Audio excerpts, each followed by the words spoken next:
One of the most buzzed about new programs today is the OA on Netflix. The 8-episode sci-fi thriller is about a blind woman who mysteriously disappears and then returns 7 years later with her sight restored.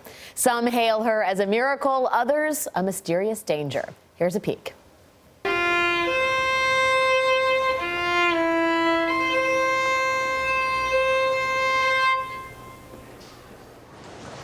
Can I ask you something? I'm sorry, I'm late. I have to go. Did you always play that well? Or did something happen to you? It did, didn't it? Something happened to you, and then you could play transcendently like that. I'm sorry. Did you have an NDE? I don't know what that is. A near-death experience. Did you die and come back to life? Brit Marling is the star of the OA and also one of the series' co-creators and writers. Brit, good morning. Welcome. Good morning. Thanks for having me. Welcome. The show is getting an incredible buzz. You made the must-watch list for TV Guide, People, Entertainment Weekly. Congratulations. Thank you. Not bad. Not bad. That's pretty good. Sounds exciting when you say it. Well, it kind of snuck onto Netflix. I mean, no sort of pre-launch hype. I know. And was that part of the design? From the beginning, because Zal Bat Manglaj and I co-created the show together, and he directed all 8 hours. And before we set out to make a long format mindbender, we spent some time really solving the labyrinth up front. So Right. there was That's always good. this aura of mystery around it. I've So watched shows Netflix where they loved haven't it. done that, and They don't end well. they don't end Yeah. well. What's amazing to me about the program is that each episode, you think you know where you're going, and you always end up in a different place at the end. How hard was that to write? Extremely difficult. It took a long time, but we worked with 3 other playwrights who were really talented, and we'd sort of cracked the story beforehand. And we were all interested in the idea of sort of genre shape-shifting. Yeah. So it starts as coming of age, and then it's a mystery, and then it's suddenly sci-fi, and then back again. So keep the audience on their toes. For sure, it definitely does that. I read you came up with the idea for the character Prairie, also called the OA, after meeting a woman at a party who had had a near-death experience. Is that right? Yes, this is true. I wonder at this point if the woman at the party knows who she is, because I've been getting a lot of talk. How many people do you know that have had near-death I experiences? know, exactly. I think she's probably identified herself. But yeah, we met this young woman, and she was very vibrant and alive and different. She told us the story about flatlining in a hospital and leaving her body and being above the hospital room and then entering a state of painless peace and choosing to return.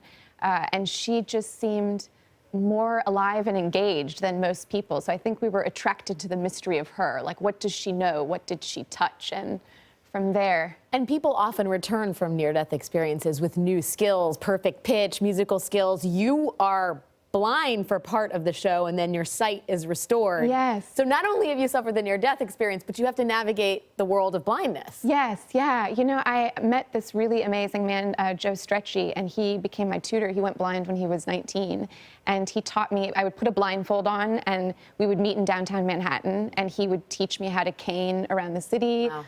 How to clean an apartment, how to make an omelet, and we would spend, I would spend like 6 hours a day under this blindfold with him. And I learned a lot. It's hard. I mean, once you've had sight, to imagine a world where you don't have it, and then to remember as a person with sight that you're playing a blind person. I think it permanently changed me in some way. Like I pay a lot more attention to sound and texture than I ever did before. One of the things that's so interesting about you as an actress is that you have been from the beginning so involved in writing a lot of your own material, because from what you've said, you weren't seeing the parts you wanted. Yeah. Still true. Is it still true? Well, I mean, I think it's starting to change. There are more women writing and more women directing, and so naturally more stories from a different perspective enter the fray. But I still feel very compelled to write because there are so many wildly talented actresses who are looking for work, like Phyllis Smith, who's incredible on this show. And, Yes. Yeah. Well, Are you writing for yourself? Are you writing? I mean, it's hard to tell at this point. I mean, am I writing for everyone else? I think still for me. I mean, I get a tremendous amount of pleasure out of acting because it's terrifying and because it's a kind of extreme anthropology. You just get to constantly study new lives and new people.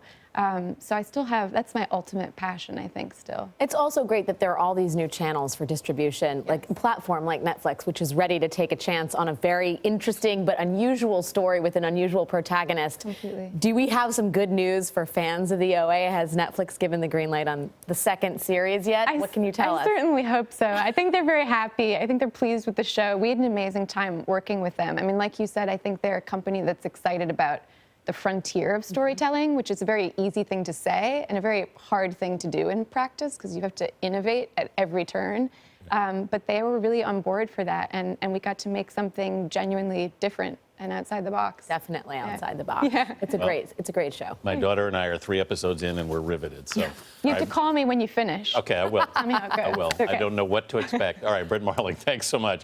The OA is available now on Netflix.